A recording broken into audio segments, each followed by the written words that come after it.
It's Tuesday, July 2nd. You're watching Arise News coming out of Nigeria's capital, and this is Daybreak. As promised, it's time to take a look at the front pages from around the world for you this morning.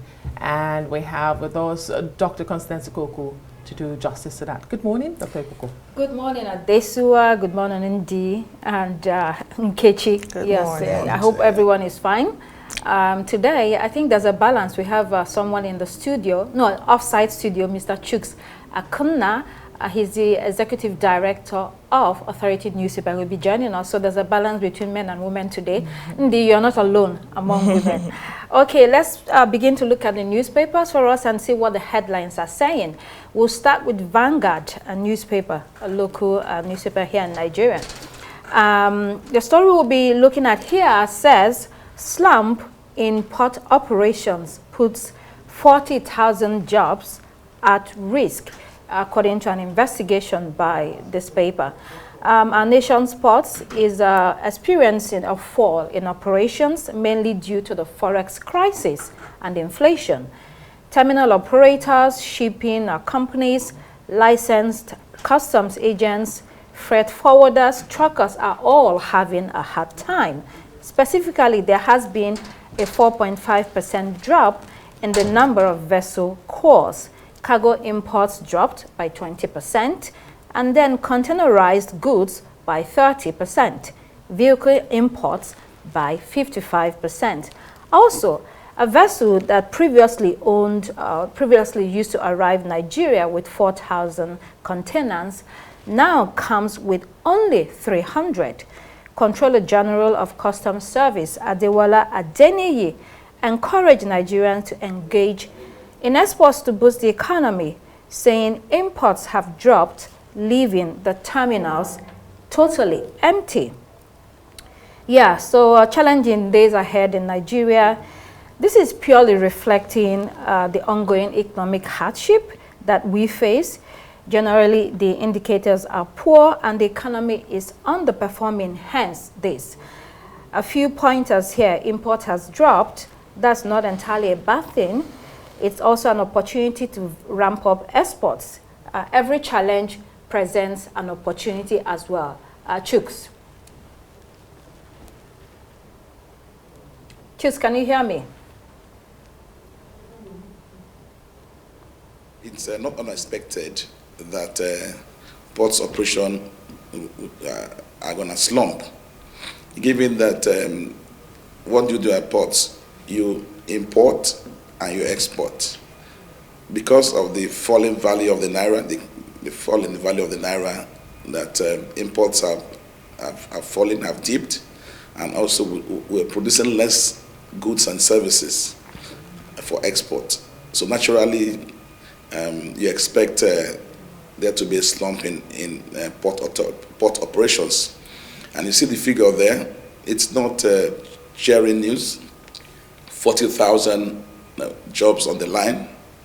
So it's going to be a very, very difficult period for the country, because the country where people are struggling, you're talking about 40,000 people losing their jobs. It's very, very disheartening, to say the least. But the thing is that when you look at this issue again, as I said earlier, every challenge presents an opportunity. It says that the imports, we're heavily dependent on importation of different goods. It has fallen drastically. However, we can also begin to think about really of exporting goods. It takes a bit of a time. You have to do the work, over the years. But we can begin to do that now. You hear that people are leaving Nigeria, but a lot of other people are also coming into Nigeria. The Lebanese are coming in, the Turkish are coming in, the Indians are coming in, and people are staying. So there is money to be made in Nigeria. It's just that you have to be tough and stay the course. Andy. Well, being tough, the most important thing in this, or the poignant thing in this headline, is 40,000 jobs at risk. You're talking about parents, you're talking about breadwinners, and you're talking about expendable income in the hands of people, which will invariably affect the economy. For example, it says here that 4,000 containers. I mean, a company that was bringing in 4,000 containers is now bringing in 300. The question will be, how is the government going to tackle this? How is Nigeria going to tackle this? Otherwise, it's really a huge risk. And I think in as much as it might present an opportunities, a systemic issue. You have so many factors affecting issues like this. You look at the unpredictable exchange rate. People in this industry have been complaining about that. They said they've had some weeks where they have 5 different exchange rates. And when you take into consideration that these businessmen are using bank loans, so every cent means something to them. So when you look at all the systemic issues, that brings us to where we are. So even if you say, yeah, we can export more, we have to have a system in place to make that successful. Exactly. So you need a lot of reforms. We've been talking about reforms over the years. Adeswa, what are your thoughts on this? Well, I know the current administration does have a plan of a $1 billion port reconstruction initiative. They're also looking to streamline the processes at the ports. Another issue that businesses will talk about when it comes to ports in Nigeria is taxation and the rigorous processes, the paperwork you have to go through. And there's an initiative of the single window that the current administration is working with the Ports Authority. And if that, at the moment they have several paperwork and phases you have to go through just to get your containers in and get your goods in. They say, and they are promising that they can streamline that to a single digit process where you don't have to go to so many agencies at the ports to get that done. Then perhaps it will begin to reduce the timing. It will attract more people to use our ports rather than take them to neighboring countries, which is what we've seen in recent times. And it's no surprise that those ports, for instance, the example that Vanguard is citing this morning, from a 4,000, if I'm not, from a, 4,000, I think, to a 300. 300, yes. Thereabout. That is drastic. That is humongous. You can imagine what that would do to the economy in terms of jobs, in terms of, just monies in circulation. So if these reforms are beyond rhetorics, if they are beyond, paperwork, and we see them in practicality, I think then we can begin to see an improvement in our ports operation. Since you mentioned the functionality of the ports, let's stay on that a little bit. Chuks, I would like you to come in here. We have had this problem over the years. I remember that during President Olusegun Obasanjo's tenure, they tried to clear the ports so that you do not have too many different officers at every point harassing people, extorting money from people, asking for different papers. It's not only even the ports, it's also at the airports. Mm-hmm. You have different stages that you have to go through, and you wonder, why do we not make it easy for people to go in and come into Nigeria, whether it's at the airports or whether it's at the seaports, where you want things to move very quickly, you want a proper management, and you want it to be functional so that it's easy to do business. After all, we've been talking about ease of doing business from the time of President Muhammadu Buhari up until today. Let me quickly address the issue of the issue you raised about production. You see, it takes time to produce. Our basic export crops are cashew nuts, ginger, and what have you. But then you also ask yourself, are we producing enough for the country, for domestic consumption? That's one leg of the argument. Secondly, let's talk about corruption at the ports and in Nigeria. You see, when Buhari took over, there was this clampdown by the Nigerian Customs Service on illegally imported smuggled cars.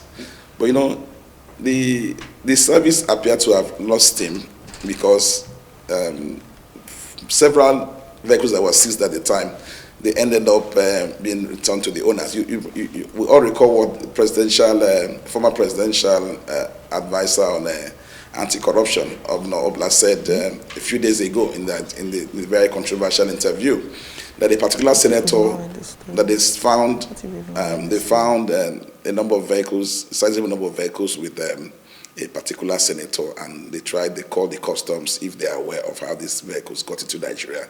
and they said they didn't have any idea.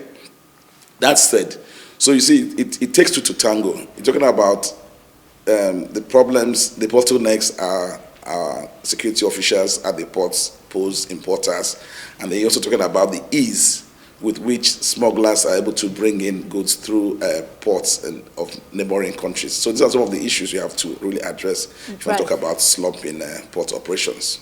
All right, let's go to This Day newspaper. The This Day reports, Nigeria needs new presidential jet. So the presidential jet story is not going anywhere. The last aircraft bought by Obasanjo was used by 4 Nigerian leaders. This is still a top priority for the government. The 737 Boeing business jet that was acquired was during President Obasanjo, and it was bought at a cost of $43 million. It's now old and is a financial liability, says the government.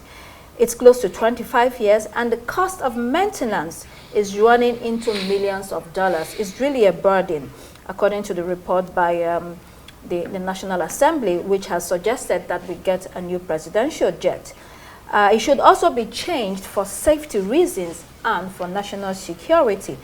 Experts say the purchase can be done in a cost-effective way by having long-term leases to involve periodic payments. There's also the perspective of image on the story. Like I said, this story would die. It touches many nerves because of our current economic condition. Chooks. Yes, you see, I saw a story earlier, I think in the Vanguard, where the president's advisor on SDG, admitted that over 63% of Nigerians still live in abject poverty. You see, when people are poor, I talk about things, people who cannot commute from point A to point B, with ease. So when they've never visited an airport before, let alone fly in an aircraft. So when they hear that the president has a plane, has an aircraft, and it needs changing, we also should expect such toxic backlash from the populace. But that said, we also have to talk about economic, security implications. And that's why This Day story rocks the lead in this day. Why Nigeria needs a presidential jet. As unpopular as it might seem to the average Nigerian, because who's suffering from poverty, there's also reality. The fact remains that we need a new presidential jet, no matter how we say it. Look at what happened in Iran. Iran is grappling with conducting fresh elections because the president of Iran died about a month and a half ago, when his helicopter crashed, near the border with Afghanistan. So we've seen several heads of state lose their lives, on account of faulty presidential jets. So we know how much it costs to conduct elections, God forbid, and apart from that, we know how fragile the situation is in Nigeria, the ethnic balancing. The vice president is from the northeast. And, nobody at this time will wish for any untoward thing to happen to Nigeria, for presidential jet or any of the presidential jets to crash. So it's very, very important, yes, there's hunger in the land. Yes, there's poverty, but the president must fly. And then if you also look at that story, I think this did a very interesting, very concise investigation that jets being used were bought by Obasanjo about 24 years ago. So 25 years ago, and we all understand how there are several companies that don't use old vehicles because it's cheaper to use brand new vehicles because if you use an old vehicle, see your driver, you now give key to your drivers to always extort you. They tell you that the tire, the axle broke down here, this happened, that happened, and I think that's the reason some proponents of purchase of new aircraft for the president are pushing, and I think I support that. The main point here, or the main concern for a lot of people, is the cost. So the one that we're using today was bought at the cost of $43 million. We do not know yet what these new ones will cost, whether it will be one or two. The presidential is a presidential fleet. It's not just one aircraft, right? So we do not know the financial responsibility or implications yet. That has not been reviewed to the public, but that's one of the concerns, Ndi.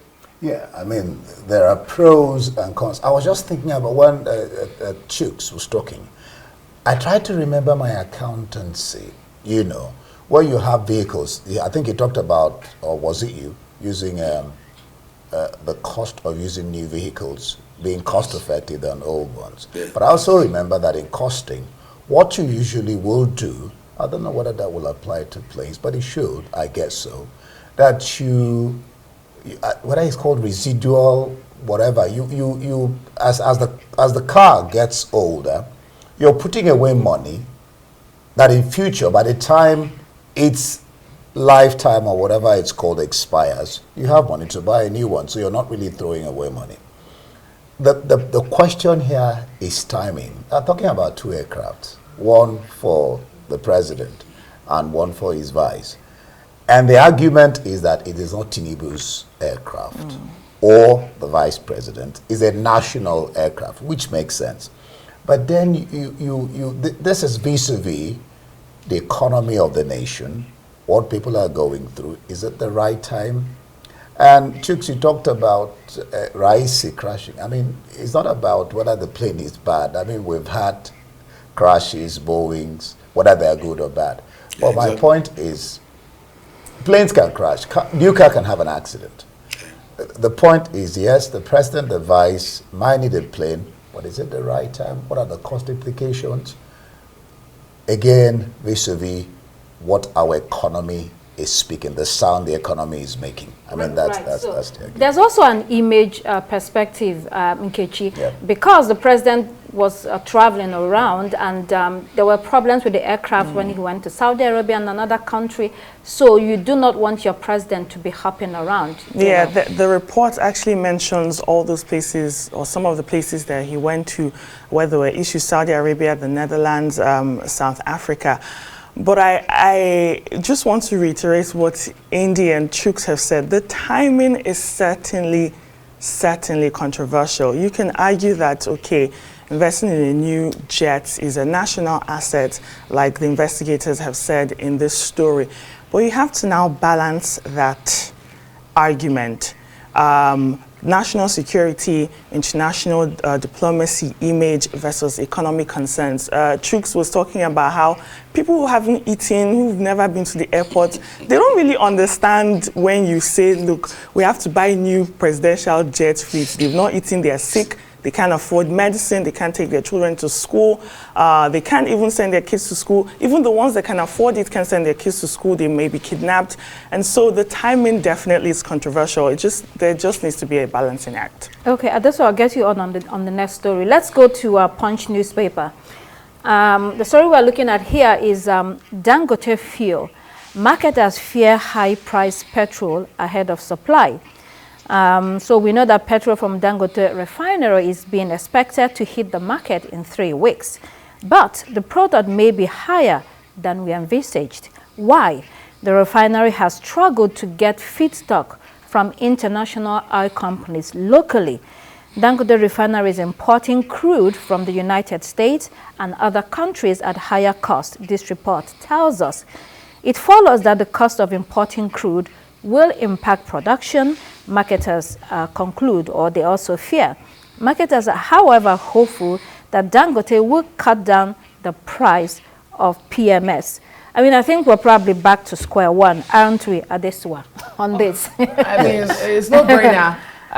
Everyone is in business really to make profits, regardless of who they are. Dangote has been magnanimous, and he has, crossed so many hurdles to put this refinery in place, and it still continues to fight those battles. So if anyone thinks that Dangote will spend such amount of money, $19 billion, as we know, to that in putting up that refinery, and open shop to make losses, I think the person has to make a rethink of their, faculties upstairs. But the truth is that we have seen these issues playing out for a while now. We've seen it. Even the ones we did not know about, Dangote has spoken about them at different forums, including at the AFEXIM forum that happened recently, I think was in Barbados. And, a lot of us were in shock and in awe of how this individual has, fought these battles in a country where we should have systems and governments to help make business easier. So that's on the one hand. So when these issues are playing out, what have we done to ease these burdens on businesses such as Dangote? And now is having to buy crude at expensive prices, defeating the purpose of what it was set up for, because a lot of us were hopeful. The government, Nigerians were hopeful that with Dangote on board, we will now finally have perhaps a reprieve of buying petrol cheaper in the country that produces. Unfortunately, that does not look like it's going to be the case. Choose, let's look at the local politics here. So we are hearing that it's difficult for him to get crude locally from international oil companies. So this is an issue. It's hugely disappointing for a lot of Nigerians who are thinking that, okay, the refinery is coming upstream or onstream, and then, you know, fuel is going to be much cheaper. So there's a lot of dynamics in this. It's not straightforward at all. Yes, you know, when Aliko Dangote first mooted the idea of building the largest refinery in Africa, you know, some analysts wondered what was behind that, the move. And we've seen that over a year since the commissioning of the refinery, you know, there's still this back and forth between Dangote and the cabal, you know, cabal in the petroleum industry. You see, you know, I'm not a petroleum expert, but I know that if you import crude, because crude is heavier, if you import crude abroad to refine in Nigeria, there's no how it's going to be cheaper than imported petrol. Because you're talking about when you import finished products, they're always cheaper, because now you're bringing crude oil to refine here, and cost of production outside, you know, power and stuff is cheaper. So I don't know how Dangote intends to compete if he relies on imported crude oil. And then we've seen his despair that IOCs are refusing to sell, foreign countries are refusing to sell crude oil to him. Because you ask yourself, why are we not selling crude oil to Dangote to refine? That's some of the questions.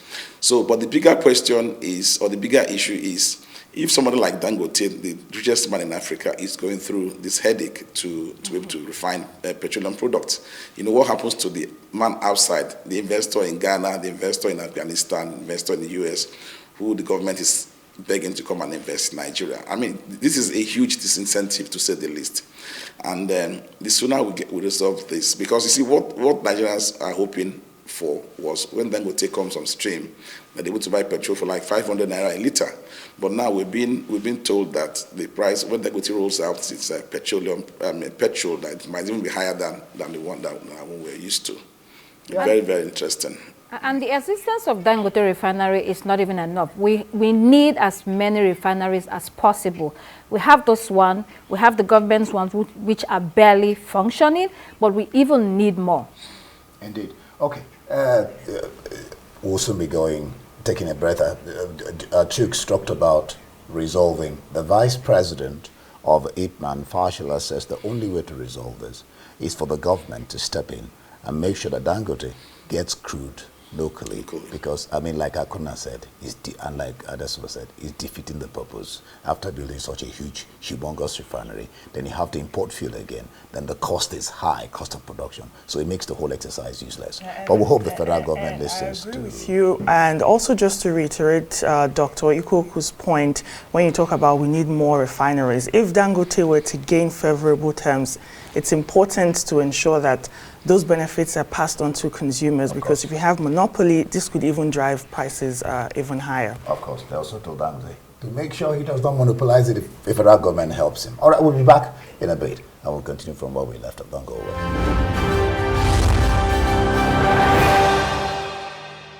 It's 7:28 a.m. and we're still discussing papers, international, local. Dr. Constance. All right, let's go to the Guardian newspaper. Here in the Guardian, legacy debt among operators stifled Telecoms sector service delivery. Operators write NCC seek intervention. NCC plans review of value-added service providers. Essentially, the telcos are sitting on hundreds of millions of naira of unfulfilled commitment to VAS providers, that's value-added service providers. Some of the debt have been for 24 months, and VAS refers to services not within the scope of telecom services, such as voice calls and text messages. These services are rendered by telecoms companies or other companies working with or through telecoms companies. So VAS providers or operators for funds are trapped with some of the mobile network operators and other service providers. So they're complaining and asking the NCC to do something about it. So I think the telecom sector seems to be in a bit of a mess for a while, really. Poor services, unwarranted messages, high charges, and a lot going on in that sector. Chooks. Yes, very interesting. You see, operating in Nigeria is naturally a huge challenge. And we've seen what operators are talking about, about how legacy debts are stifling operations in the telecom sector. And it's lack of regulation by government. We just finished talking about Dangote, first man in Africa, and then we're talking about telecom sector. You see, it's not, some people talk about making laws in Nigeria or creating regulatory agencies, but I say it's not enough to have a guard dog, but you should to have a dog that can bark and can bite. Some of these regulatory agencies are only regulate on paper, but in fact, they don't do that, and that's why several investors in several sectors of the economy are at the mercy of the financial elements. So what is wrong in NCC, stepping in and saying, okay, we want to take charge? It's not a good sign at all. We've seen several companies, leaving Nigeria on account of a inclement operating environment. So, and we all understand the role of telecom sector in Nigeria since return to democracy in Nigeria, since we launched GSM services in Nigeria, and how it has helped, to advance the economy. It would be very, very wrong at this time to also see telecom operators talking about legacy debt, affecting, stifling their operations. It's a problem which the regulatory agencies have to really quickly step in and salvage the situation. Chooks, your statement on a dog that can bark and as well bite is apt. When you look at the NCC, for instance, it's a regulatory agency and needs to do its job. But I also think it depends on who is the head of the agency. It's the same thing all across Nigeria. You have some agencies of government that are doing fantastic because they have a vibrant, tough chief executive or CEO that walks the talk. At this time, it looks like it isn't doing as well as it used to be to do the NCC. So things need to change at this well. Well, the question I was going to ask when you said earlier that the telecom sector is in a mess, I was going to ask what sector is not going through a messy situation. Is it the oil and gas? Is it security? Is it the education? Is it broadcast? It's broadcast. You are in the broadcast sector, of course. Well, I don't know about that, but really, I mean, like Chuk has highlighted, the economy is going through a challenging time. It's not just in Nigeria, by the way, but like you have said, it also boils down to leadership. I think the NCC has struggled for quite a bit. We've seen leadership in the past in the NCC that got things working really, but when I look at the staggering figure of the legacy debts, I don't see any business that can function with having such a huge load, huge debt over you to operate. So they're talking about infrastructure and products or gadgets that they've gotten from companies such as Huawei in the past, and this is still hanging over their heads, and so it's hindering them from performing better. So what really will be the solution here? Is the telecom sector looking for some sort of a bailout from the government? Are they looking for subsidy? What is the answer to that solution? Because it's a humongous debt over their heads. Well, bailout at this way, are you talking about, again, too big to fail? Indeed, are we going to the statement of too big to fail, so government has to bail out every industry? Well, when we talked about debts here, and we talked about institutions, what are institutions doing when you talked about who is heading whatever institution? Even the government itself, they are owing PHCN. They are. Most of the agencies They are owing PHCN. There's a story, sorry, indeed, there's a story on that. MDAs in darkness for some time now because they haven't paid their NEPA fees. Yeah, so if the government owe MDAs, then you wonder why these people won't owe. And then again, the second point is, I don't know how it works, but I know that if you allow a debt to linger, it becomes tough to pay. Yes. So who is checking them and probing them to make payments as at when due, instead of allowing it to pile up? And it piles up and then you can't pay and you start looking for, what did you call it, bailout. Bailout. You know, that's the issue here. Again, it boils down to what the institutions responsible for this are doing. Clearly, well laid out institutional directions and directive will help in this cause. Nkechi, there's also poor services. You know, shouldn't telecoms companies be sanctioned for providing very terrible services? You know, It's gotten worse over the years. I was going to say, when it comes to poor services, even just this year alone, there's been that issue of no service. I can call Indy's phone right now, and it says it's switched off. You can't reach this person. Data is another issue. Personally, I've been having issues with paying for data. You get maybe 50 gig, and in the space of 6 hours, it's gone. I don't know what's happening in that regard or why that is happening, and that's where you have systemic transparency. This system of having bad, terrible service, inconveniencing your consumers are not getting what they paid for, and nothing is happening about it, Dr. Constance. Yeah, okay, we hope it gets better. So let's go to our last local story before we go international. Guardian newspaper, again, the Nigeria police wasn't established to succeed, Senate leader says. Okoyami Bamidele, the Senate leader, says any police structure that does not reflect Nigeria's federal realities will not be effective. I quote him, how the police is organized, managed, governed, and funded can determine its ability to deliver. He suggested a decentralized police model to address security challenges. He called for an independent police service commission to guarantee autonomy, independence, and non-partisanship of the police at federal and state levels in matters of appointment, discipline, promotions, and accountability. Chuks, we really need reform in the police force, no doubt. What we currently have hasn't served us at all. We're running out of time. This is urgent. We must do something about it. You know, interestingly, the topic for my first degree thesis was public attitude towards the policial performance. And ever since I undertook that study, I've had more than passing interest in what happens to the police. The Nigerian police force started about 163 years ago in Lagos with about 30 personnel. It has grown to hundreds of thousands of officers and men. But the issue, you see, is this. Senator Senate leader was talking about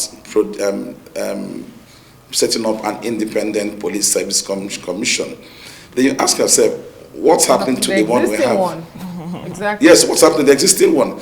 We saw the way the chairman was fired a few weeks ago, very, with so much indignity. So, and then, you know, it calls to question the sentiments of people you appoint to such offices. You see, the one we have, we've not taken care of that. We're talking about establishing a new one, you understand? And it boils down to politics. You see, as we speak, 220 million Nigerians do not know why Dr. Solomon Arase was fired. Because you have a commission, you have the chairman, you have the secretary, you have members, and as we speak, only the chairman was eased, was removed and was ousted, and then the same commission remains. So the question remains, what really happened? Because that's why aircraft investigators, they always look for the black box of any crashed airline, so they can know what went wrong and how to avert a future disaster. From 1999, as we speak till date, we've yet to have police reforms. So you see that most policemen still behave with this military mentality, because they do not even understand the role of the police in a democracy. A few days ago, a reporter in my office was called and detained by the police that he did a story and the person was angry and reported to the police. The police invited the reporter and detained him. So these are some of the problems. You ask yourself, if you do not understand your role in a democracy, it becomes very, very difficult to deliver. How many times have we had retreats for police officers? How many times have we had training programs? How many times have we called people? How many times have we sent our police officers abroad to see how these things happen? Look at India, the largest democracy in the world. They have at least a relatively functioning police force. Why can't we borrow a leaf from this country? Want to throw away the baby with the bathwater? No. Let us look inwards. Because even if you create state police, I don't want to go personal. There's some governors you have today, very toxic governors, I dare say. You create state police, and for those policemen to work under such governors, I mean, we all know what's going to happen. Let's not play games here. Right. Yes. Right. So let's quickly go to international papers. We have the Daily Telegraph here. The Daily Telegraph. Trump has some immunity over January 6th.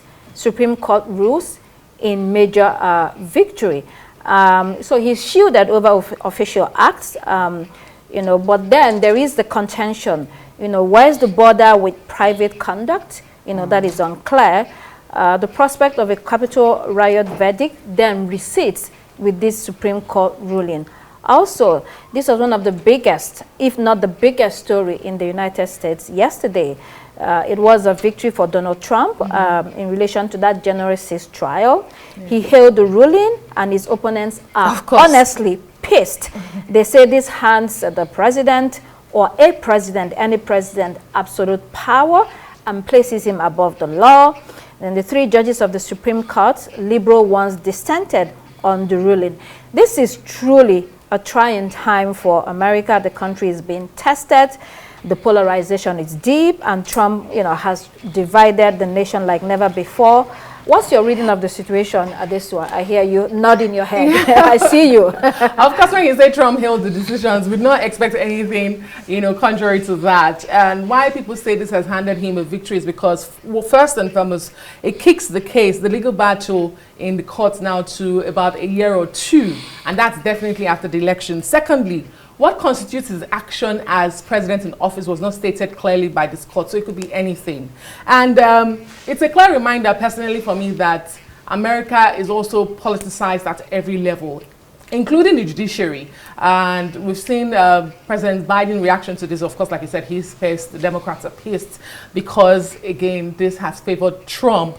But this is what happens when politics takes over institutions. America is not absolved of politicizing institutions. And that's a clear reminder of what can happen in democracy. So we in Africa, we are watching and saying, is America really the police of democracy, like we used to view it? Well, they're going through trying times, like I said, and what is happening is a big boost to conservatives, Nkechi.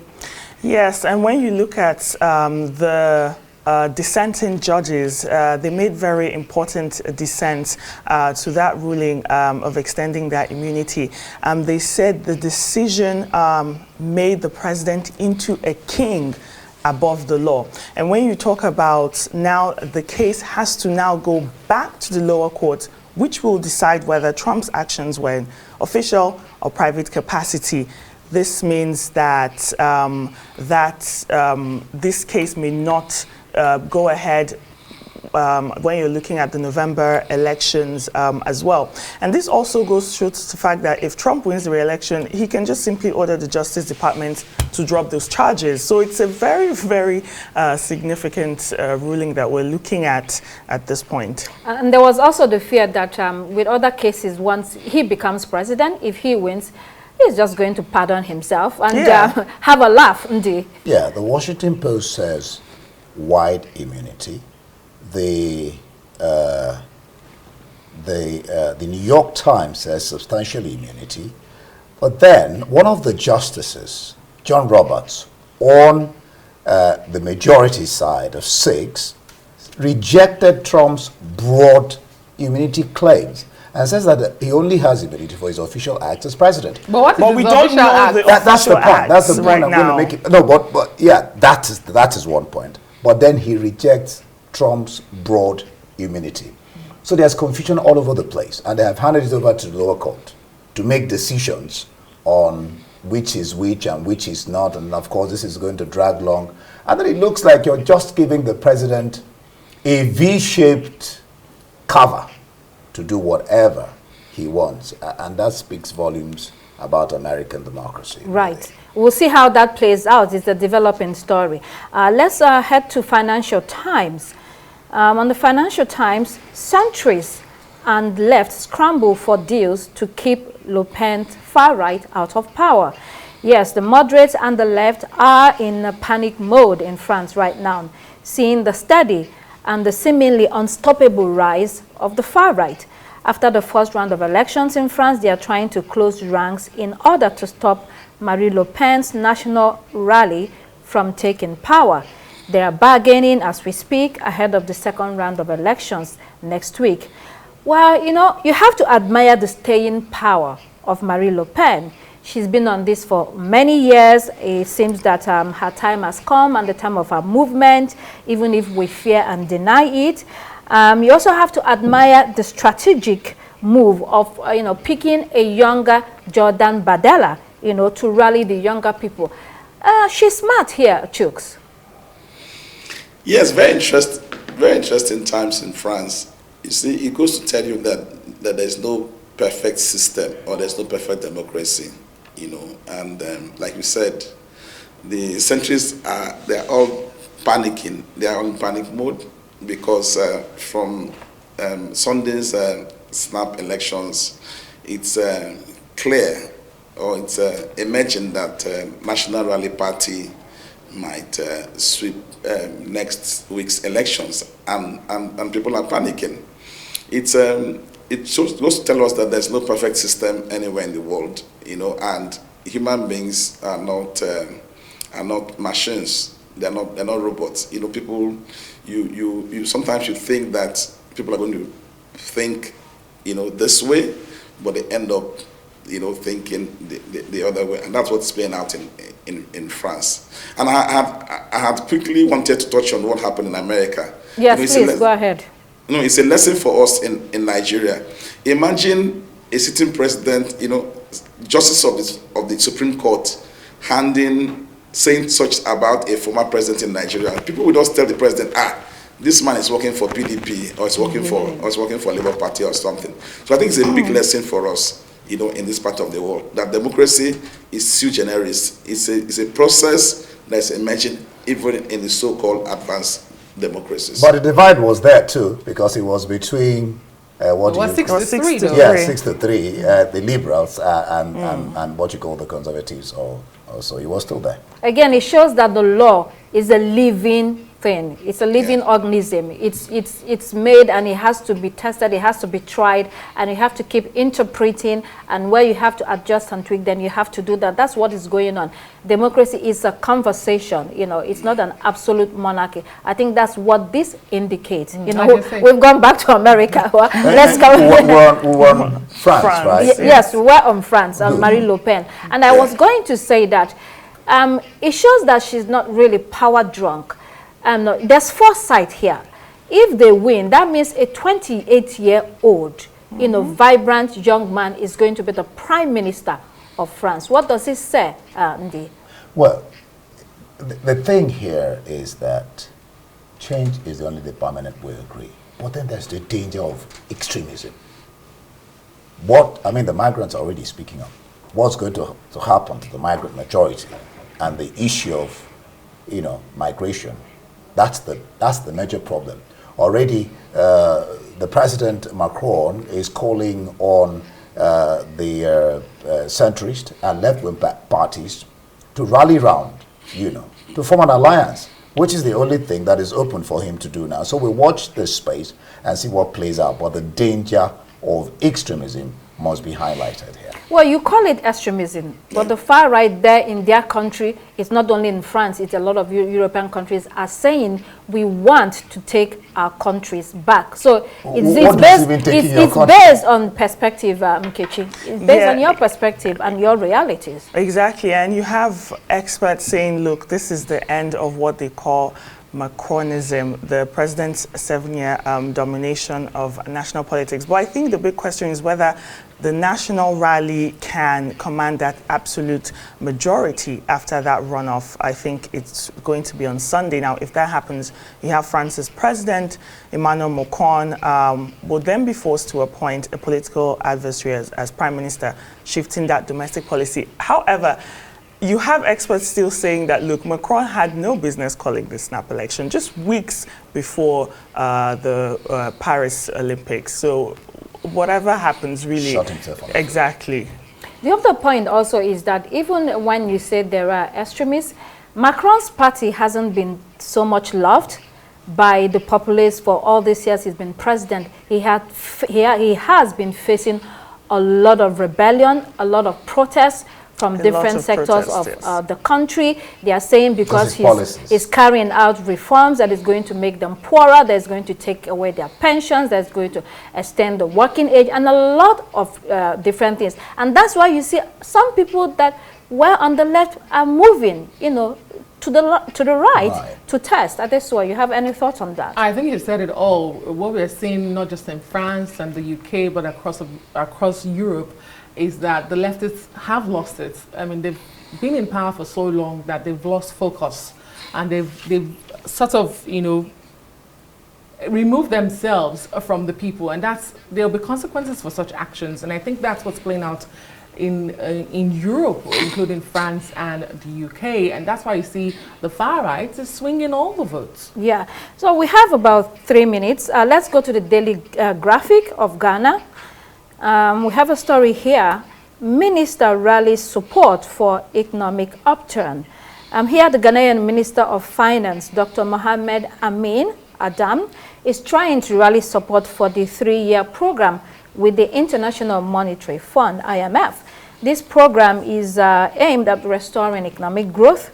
Ghana is trying to ease the cost of doing business and to attract investors. The government is also committing to fiscal prudence to stay within expenditure margins. Ghana needs to satisfy necessary preconditions for engagement with the IMF. In May, they got a $3 billion bailout package from the IMF. Well, in Africa, the usual, you always need the IMF, or the IMF is always here to keep you in line or to keep you in check. It's often the case. We already have that in a couple of countries. But the question you have to ask, why do these countries not do the right thing to sustain a thriving economy? You know that to sustain and boost your economy, you have to have sound and solid macro and microeconomic fundamentals. You did not need to be told that. So by the time you do not do that, you have to go to the IMF, and then you have all these preconditions that put you in a tight corner. Chooks. It boils down to leadership. I think there's a pastor, Ashimolo Mathiashan, who wrote a book, What is Wrong with Being Black? You ask yourself, you see all over the world, any country that is black, there seems to be a problem. Even in the West Indies, Jamaica, what have you? Chooks, please, yes. Don't say that. All the countries, I reject that. America has a problem now. all of them have problems all over the place. No, they do. They do, but see, the problems in Africa are just, I don't know, like you said, like Dr. Constance said. So why we always run into the IMF? You know, the most naturally endured continent in the world is Africa. Uranium, diamonds, gold, crude oil. But, you know, I think what's lacking is leadership. And we saw what's happening. I mean, you can see what's happening in a country like Rwanda, a landlocked country. But you see, one man is able to give, point the leadership compass, and the country appears to be doing well. You know, after Rawlings, you know, and then a few presidents after Rawlings, Ghana that used to be the El Dorado to Nigeria, they're also having their fair share of problems. So I think it's about leadership, corruption.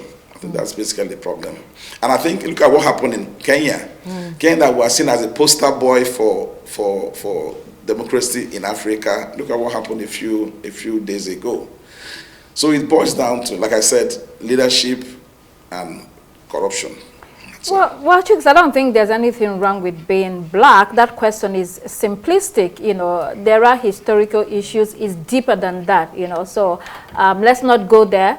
Absolutely nothing wrong with being black. I think that's all we have, or we can afford to take for the newspaper review this morning. All right. Thank you, Dr. Constance. And that's it, like you said. I am Ndi Amogo. Thanking you for watching. And thanks to Trix for joining us this morning. Trix Akuna, Executive Director, Authority newspaper. Up next, you have The Morning Show. It's a full day ahead and every moment matters here on the Arise News channel. I am Kechi Nana. Good morning. I am Adesua Omorwan.